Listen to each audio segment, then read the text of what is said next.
Hello, Jeff Junick. This is Austin. I just wanted to stop in and kind of commend you on your um, your knowledge and your information and your empirical data that you provided regarding Suboxone and Suboxone treatment.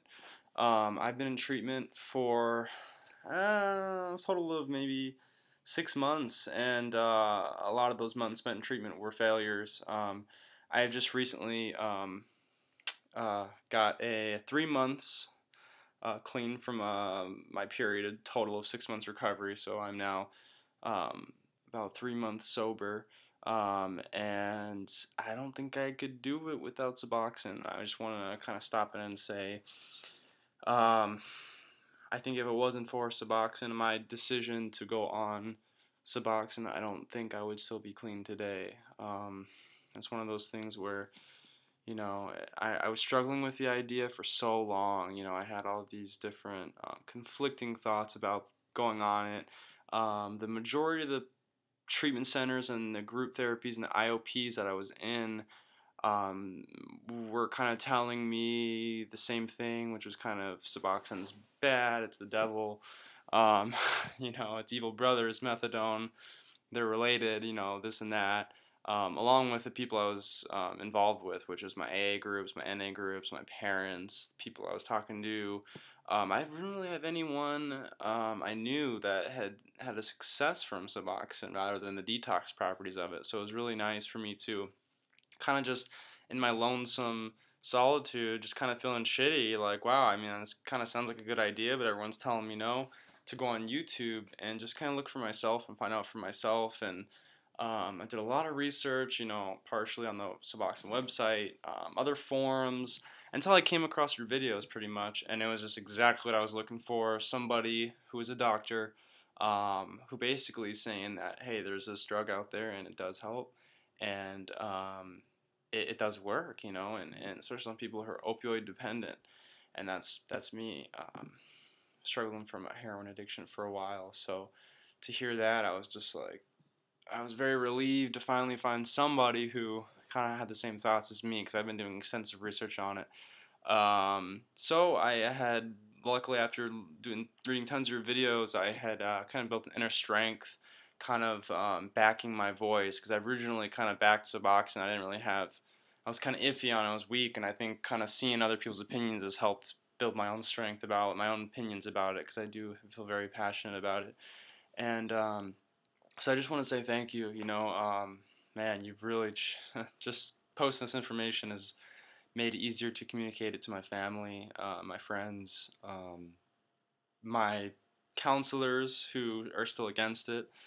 Um, but I went and made a decision 3 days ago to go see a doctor about getting on it for relapse prevention or cravings, basically. I'm completely clean from opiates. However, I feel the same rut that I was in the last time I tried recovery, and I was 3 months sober. Well, 3 months is the farthest I've ever gotten. I've never gotten past 3 months, and I think exactly what your video right here is talking about, which I'm making a response to, which is willpower isn't enough, and that's what I've been in denial about for so long. And you really got to do some deep delving within yourself to figure out for yourself, because I mean, maybe there are some people that can, but I think for the majority of the people who are in this kind of situation with this addiction, I think it's very hard to completely rely on willpower, especially when you may want to think that you can do that, without anything, but I think your physiology or your biochemistry is really saying no, you can't do it. Just willpower. I'm your brain. I'm in control, and I need this until I heal. And that's kind of how I see it. I kind of see it as an analogy. When you break your arm and you put a cast on your arm, well, you need that cast on your arm until your arm heals up because it's just really broken. It's not going to heal by itself. You need that cast to kind of help guide it until it has the strength and stability to function properly on its own, and then you can take the cast off and you have a perfectly useful arm again. Well, that's kind of how I see it with my brain. I see the cast as being Suboxone, and my arm that's broken, or the arm that's broken, being my brain, and allowing it time to heal. And uh, I read a lot about being on Suboxone long term, and that totally makes sense to me. I think if an addict can get as much time away from his ritual or his drug of choice. I think that is the best way to go. Most of these people are so used to this lifestyle, so what if you have to wake up every day and take a little bit of an opioid that gives you an opioid effect every day, if it's going to help you stay away from that lifestyle and the consequences that come with that lifestyle, which are normally death and jail. So death and jail, I think that's really what we're looking at here is, how can we really, keep people away for a while. And I think, when being on Suboxone for a while, I think there is a time in the road where you could say, hey, it's been 5 years. I think it takes a lot of spiritual growth. I think it takes a lot of internal growth before you want to go off of it, just like how Jim, just how you have said. I think you stated beautifully, and I'm just so thankful to have someone who's been there, who's a doctor, who has the knowledge and experience backed up to bone's end, and he's been in the situation. And to hear a doctor like you putting themselves out there on a channel and kind of getting out there to people who really don't have resources, because everybody tells them that this is bad and that it's a cross addiction. Well, no crap, it is a cross addiction. I mean, that's kind of the whole point. You know, but it's kind of like you gotta weigh things out, and you gotta see what was really more important right now. And I just, as soon as I've seen your video, it's like, boom! I just instantly felt happy, felt relieved. You relieved me from so much pressure and so much confusion and so much things. Hearing what you had to say really was like, that's exactly it. You just nailed it on the head, and you're a doctor, so. That's what you should be doing, and I just want to commend you on it. I think it's awesome, great. I'm so thankful for you, and I want to eventually kind of help get my truth about Suboxone out there. It's not some drug where you can just take and you can still abuse and get high. You need to learn about it. People need to do the research to really delve deep about it and really kind of learn some chemistry, learn some biology, learn how it works.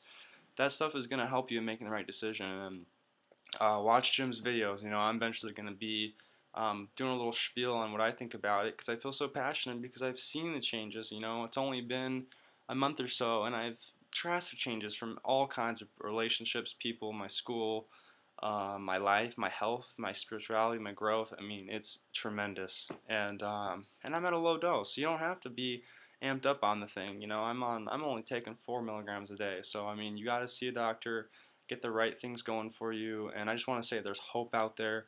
And thanks to Jim, I think he's made that hope expand, reach out to more people who might be in the same situation I was in, which is very trapped. I felt very lonely, almost like no one was on my side, no one was seeing things the way I saw them, until I really found Jim's videos. I mean, really, had literally saved me in my decision, because I really was going to just refuse the treatment because I've been so manipulated by other people. I'm really glad that I could see Jim's videos and feel strength to say, hey, you know what, I feel passionately about this side of looking at it. I'm going to go this route and see where it takes me, because honestly, last time I tried to get clean and I went the willpower route, it didn't work. How many times am I going to have to keep repeating that? And I just have this, fear of, doing it without any kind of stable maintenance, which is, I think, like the cast. You need that cast for a while. I think that's really, we have to be selfish, and we have to be, as addicts, we have to kind of think of it like that. And we really do, we don't want to be too overconfident about this. And this is tough stuff. This is reality. This is, it's a life or death situation, honestly. And I just want to thank you, Jim. I'm running out of time here. So yeah, I mean, it takes a lot to get it out there, and I'm really glad I did get it out there. So hopefully you guys will be hearing from me soon. I'm gonna kind of keep up to date on some, just kind of delve into some things kind of Jim was doing, just kind of help get out to people as well, because there's not a lot of information out there.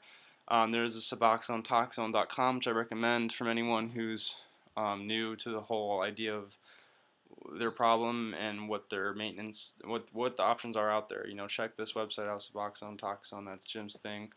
And you might be hearing from me too, so hopefully I can help get out there to people, because I was really literally trapped.